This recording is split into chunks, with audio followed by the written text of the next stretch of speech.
Welcome to The Point with Hospitality Technology. Today's topic, 2025 predictions, how restaurant tech will meet new challenges. This episode is brought to you by Paytronix. A few housekeeping notes before we get started. Make sure your speakers are on and turn up the volume. You can pose questions for me or our panelists at any point during this live stream by using the Q&A function that you'll find to the left of your screen. And finally, this live stream will conclude roughly around 2:30 p.m. Eastern and will soon become available streaming on demand. So you can enjoy it all over again, take careful notes, or maybe more importantly, share it with a colleague who you feel should have been here.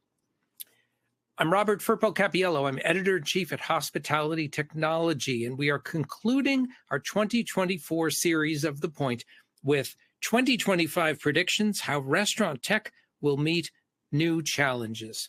I'm pleased to welcome our panelists. Our two panelists today are all-stars in our member organization, the Restaurant Technology Network. They have participated in collaborative ideation around common industry challenges. They've helped develop industry standards, and they are true thought leaders in digital media, webcasts such as this one, and in-person events. I'm pleased to welcome Christopher Sebes is partner and board member at Results Through Strategy, and Skip Kimple is president and CEO at Magic Gate. I want to give each of you an opportunity to introduce yourself or reintroduce yourself to our hospitality technology audience, as the case may be. Skip, tell us who you are and what you do. Well, Robert, first of all, thank you so much for bringing Christopher and I on. This is a great honor to be part of the last episode of the year. My name is Skip Kimple. Many of you know me from my background as a CIO from many restaurant organizations, moved into consulting, recently started my own consulting company. It's an XR consulting company. What's XR? It's the umbrella term for virtual reality, augmented reality, and mixed reality. So it's really these cutting edge, immersive and disruptive technologies that we're seeing become more and more popular within the restaurant and the hospitality space. And I'm part of a organization called Gain Advisors International Network, which really concentrates on the F&B side of hotels, or at least that's what my position is there. So definitely keeping busy, and definitely probably a change since the last time you all joined me. All right, thanks, Skip. And Christopher Sebes, tell our audience who you are and what you do. Okay, it's nice to see everybody today. I'm a former restaurateur and then fell into restaurant technology in the early 90s, built the first Windows-based point of sale for restaurants, and then founded a company called Expient, which we sold in 2014, and I stayed with Global Payments, who acquired the company, for about 5 years, and since then, so for the last 5 years or so, I've been advising both restaurant companies and young technology companies about building and selling products into restaurants. And that's what I continue to do today. Cool. Well, we're psyched to have you here with us. So to give our attendees an overview of what our 2025 predictions will be, we're not like, this isn't a crystal ball kind of situation. And I always say this when we talk about the future. We're talking about what's happening now or what's about to happen and how that might inform the coming year. We're going to touch on front of house, back of house, and some cutting edge solutions. So thinking of the front of house and technology that we may be seeing, how technology can meet new challenges in 2025. Skip, let's start with you. What are your thoughts on where front of house technology is headed? I'm seeing several trends that are really starting to take off. Some have been around for a while, but now we're starting to see an enhancement around those. Probably the most prevalent is computer vision. We're seeing that utilized to monitor in front of house, table turns, customer count, visit duration, checking to see if a table's clean or unclean, and notifying individuals within the restaurant about, you need to pay attention to the dining room. So the computer vision aspect, and there's so much more to it. I mean, that's just a small piece. There's a lot that we can talk about in the back of house as well. Also, a big technology trend that we're seeing is being able to leverage the guest data and the guest profiles, really that personalized experience. I know that that's more of the experience as they walk into the restaurant, but also before and after their dining experience with that restaurant. And the last biggest piece that I'm seeing really expand and blow up is the digital menu boards. We're starting to see a lot more technology built into these digital menu boards to be able to track eye gazing, to see where people are concentrating their efforts when they're looking at a digital menu board, or being able to integrate other technologies, once again, to personalize that experience for the guest. They can do some pretty amazing things. They have cameras built into them with AI to determine customer sentiment and be able to determine demographics. So pretty cool stuff.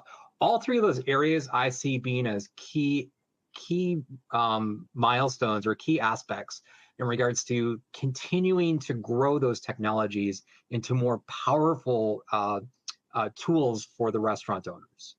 Mm-hmm.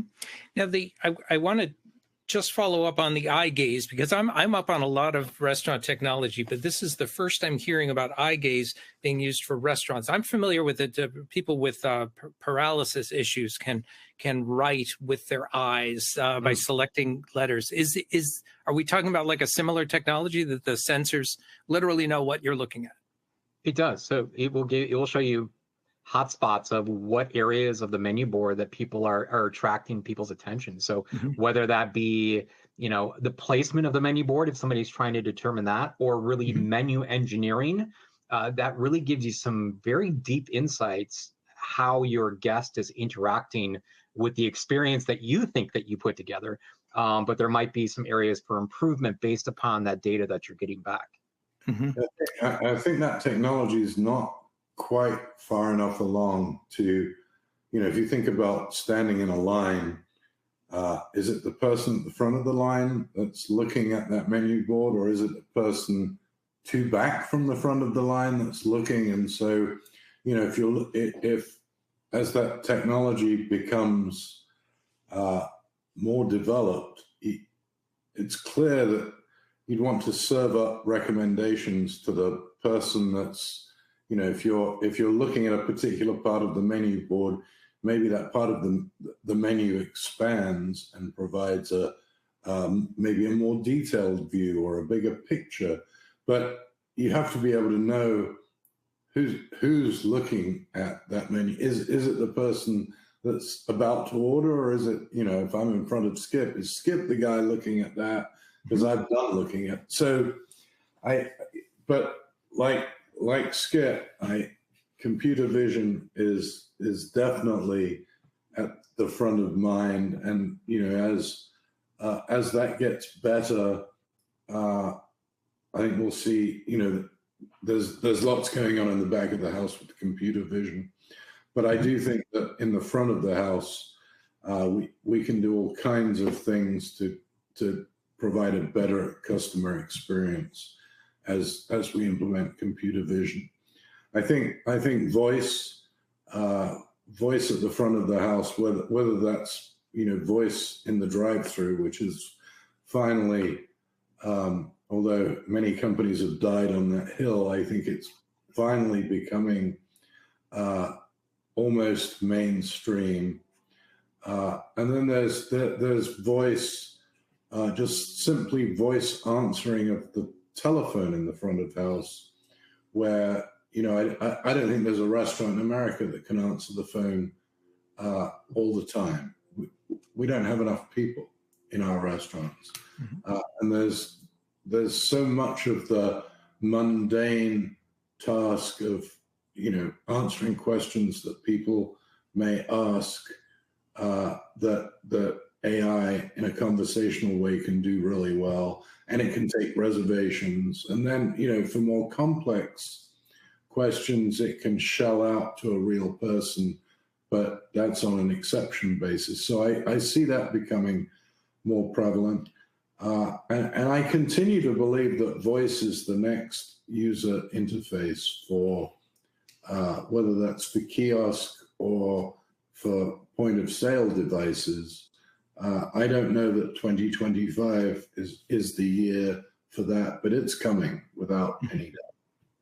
That that it'll supersede touch I think, screen. yeah, I mean, touch is a whether it's touch with a mouse or touch with your finger, that's pretty ancient technology. When in terms of the evolution of other things that have happened across our industry, and I think there is, with the evolution of as AI. I mean, AI is completely mainstream now, and why should we not be able to order conversationally, not only as a customer at a kiosk, but as an employee interacting with that point of sale? I don't need to touch the screen. Yeah, I hear that, and initially I remember hearing that AI. Well, there's too many parameters, thousands, millions of parameters in a restaurant that AI could not possibly address. But now we're seeing it address billions, trillions in seconds, and so of course the various permutations of French fries and toppings on a pizza, just for a very basic example, is not at all daunting. That was. Well, I think being able to translate what's being said into data that the system can understand is. I mean, that technology exists today. It's not. That's not a leap. Yeah. What if you want to take that to the next level? Why even speak at all? I mean, Apple Vision Pro has perfected the gaze and blink technology. So maybe we're not certainly talking 2025, but I'm not ready to wear an Apple Vision Pro when I slip off to order a burger. But I'm just saying, from a being able to gaze at a unit and for it to be able to pick up. Once again, we're not talking 2025 here, but the technology exists. So, we're only limited by our imagination of what we anticipate our guests are going to want. Yeah, and I think the other thing that we've seen, and Skip touched on it, the ability to learn more about who's using our restaurant. So the proliferation and integration of CDP. Customer data platform, which, was fairly 3 or 4 years ago, was probably, if you asked 10 people what it was, 8 of them wouldn't know. It has now become mainstream, and I don't think that there's a restaurant group of any significant size anymore that isn't leveraging a CDP to tell them things about their customers that they don't otherwise know. Successful loyalty programs only address 25% of a restaurant's customer base.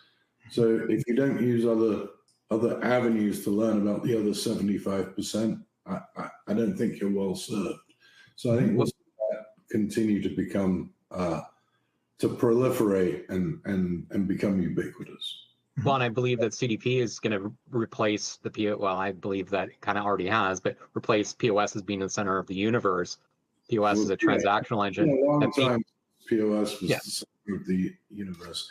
I wrote an article, it's a bit tongue-in-cheek, but I wrote an article a few years ago that the POS is dead, and it isn't quite. But it's not the center of. I mean, if you had to pick a center of the restaurant today, you'd have to say it's the kitchen, because there isn't an order from anywhere, whether that's from somebody's phone, from their online ordering solution, from DoorDash, that doesn't have to end up being displayed in a kitchen system somewhere. And so that really has become the center of the restaurant. I think you'll continue to see evolution in the kitchen. There are companies like Curbit, for example, that's getting pretty well deployed, that use that data to accurately tell either the customer or the driver the right time to pick up their order, and they're using AI, and they're analyzing orders from every channel to be able to do that. And so that, yeah, I'm with Skip. The POS is not the center of the universe, not by a long shot. So it's a great transition to back of house, but I have one more front of house question. I've heard predictions about facial recognition that I'm going to walk in, place is going to know Rob's here. We know what he usually orders. We'll politely ask him if he wants that, maybe with an upgrade, et cetera. Where do you both have a take on whether facial recognition is going to be like, there are concerns about it as well. So I guess it's sort of like, in terms of opportunities and pros and cons. Do you have thoughts about that? I mean, I think there are states where you can't do it, whether that's facial recognition or even license plate recognition. And I think even in states where you can, you have to get a proactive opt-in from the customer to say, I want you to recognize me. But I do think that there is, I think it's teetering on the edge of creepy to, for some machine to say, hey, Robert, it's great to see you back again. Would you like the jumbo-sized burger you got last time? I'm not sure that sits particularly well. But well, I think it's also a generational thing too, Christopher. You see people giving away their they give away their rights all the time with social media. Goodness, I mean, you basically give them access to your entire life. So I think for the sake of convenience, there is a large group of people that would want to be recognized and just not have to deal with the redundancy of placing your favorite order. Once again, it comes down to personal preference, and obviously that person would need to opt in or opt out based upon that. Right. Yeah.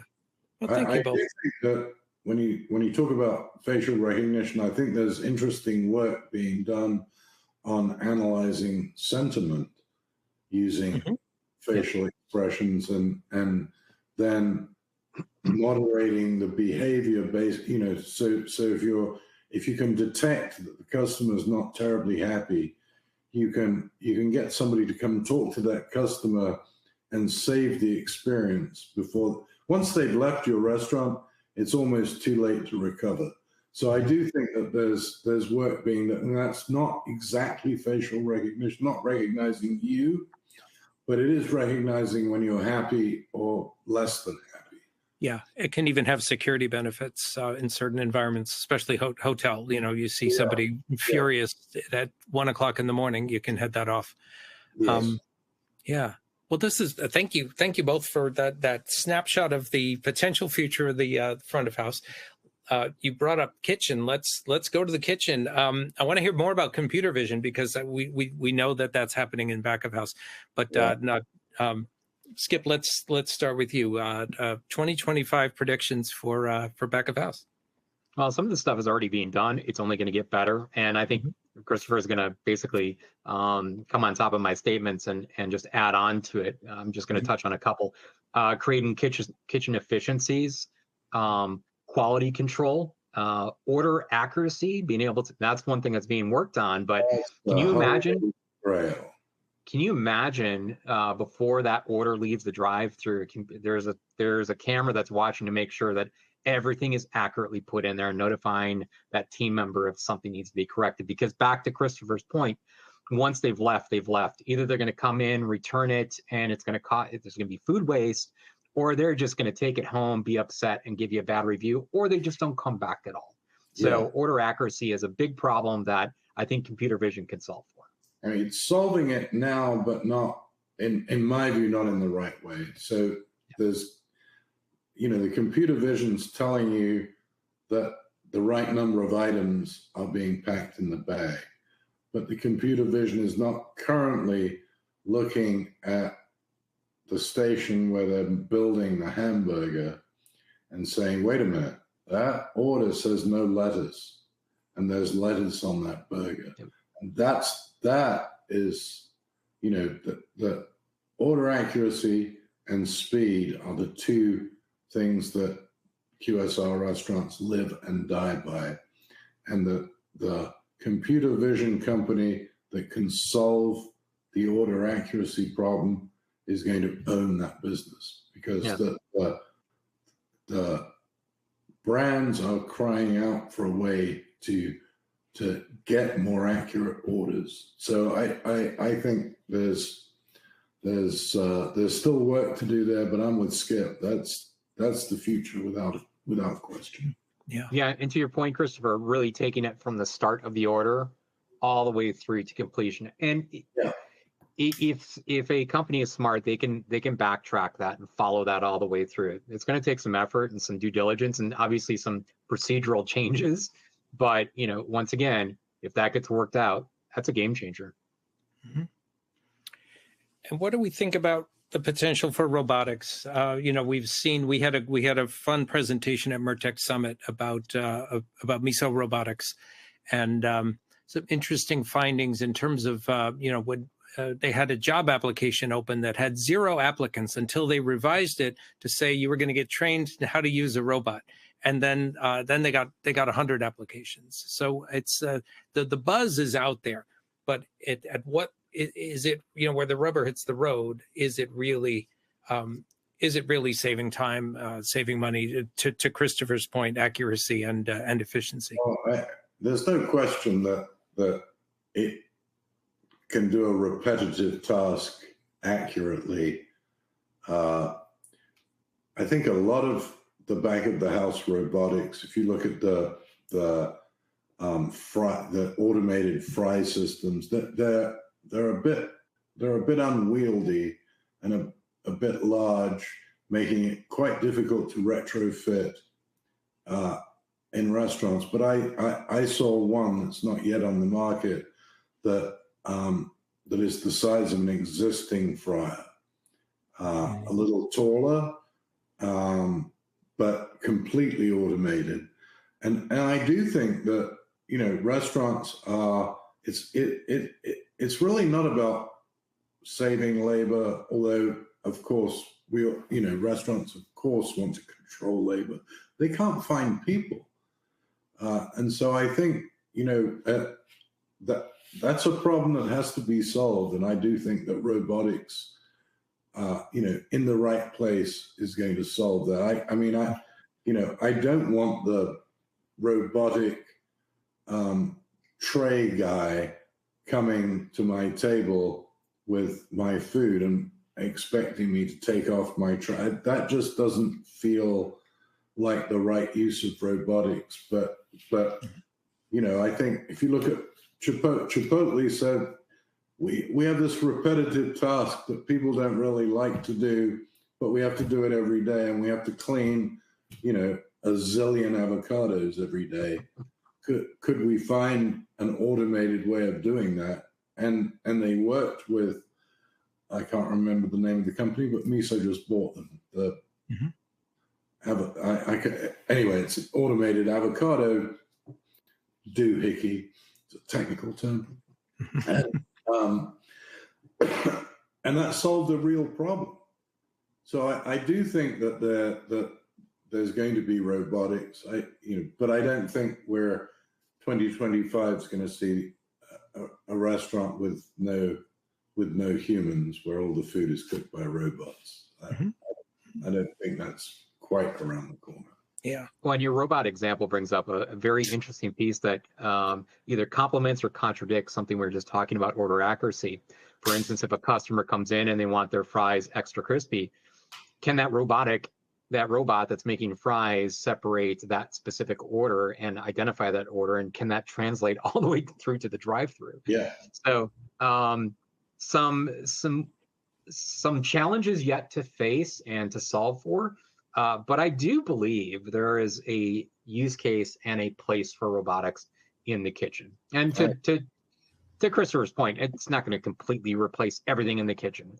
Are there companies out there, restaurants that might have that one-off scenario? Absolutely, but that's not going to be the norm. Yeah, and it's been incredibly capital intensive thus far without generating revenue. And so you've got to have very deep pockets to be able to fund that R&D. And so, it's sort of like voice in the drive-through, lots of lots of companies have and will continue to die on that hill, I think, until it's going to get solved, but it's not going to get solved tomorrow. And Christopher, I think that brings up an interesting point. The cost to get into robotics in your back of house was quite costly. Now they're starting to offer up like hardware as a service or robotics as a service. So it's an easier entry level point for smaller restaurants and organizations to get into. For the operator, but it's very capital intensive for the person developing the technology. 100%, yes. That was my point, I think. And then in terms of some other back of house technology, I think some things have become fairly standard and are no longer predictions. They're here, integration from the front to the back, and kitchen display is fairly standard now. Kitchen display system, IoT in the kitchen, let you know that the ice cream is melting to be extremely reductive. And an obvious example, I'm not sure I'm seeing a lot of supercharged progress there, because that happened over the past few years. Right. No, we've had that progress. Yeah. So I'd love to turn to what I'm calling, for want of a better word, cutting edge solutions, meaning more mind-blowing things that may be on the horizon. Now, I'm setting the bar high by saying mind-blowing. Let's just stick with cutting edge. We've got a few more minutes to touch on, some things that are a little more out there that you're seeing on the horizon. Robert, did you say we had a few more hours for this conversation? My new business is based around that. So this is due to not what I think is coming in the industry. It is what I know is happening behind the scenes. And it's interesting because the enterprise organizations are not talking about some of these things, but it's going on, which means it's a competitive advantage that they don't want others to know about. But virtual reality training, we have a prime customer who spends 200 hours to train up an individual to teach them how to make the different plates of food. Think about the food waste, think about the danger, think about all of that stuff that could be done in virtual reality training. Restaurant in the box, imagine being able to train your entire restaurant staff for a new restaurant opening in a hotel conference room while you're waiting for the construction and the permits to be finished on site, but being able to be in a real digital twin of that restaurant with a team of people getting ready for that launch. We're going to see a lot of use of AR glasses, augmented reality menus. And I just want to point out, I think the biggest area where we're going to see some improvement, and I think the biggest way we could innovate in 2025 is more adoption of the RTN standards. Now, I know I'm preaching to the choir to most people, but there was an interesting conversation on LinkedIn the other day about, is integration considered innovative? And my comment was, if you can integrate anything into everything with no limitations, that's innovation. And that's the reason why we created the RTN standards. And when we get to that point, we're golden. Mm-hmm. Yeah, So 100%. Mine's a bit more mundane than Skip's. But I'm excited for AI to get to the point where we can use prescriptive solutions to tell a store manager, here are 3 things that you can do today.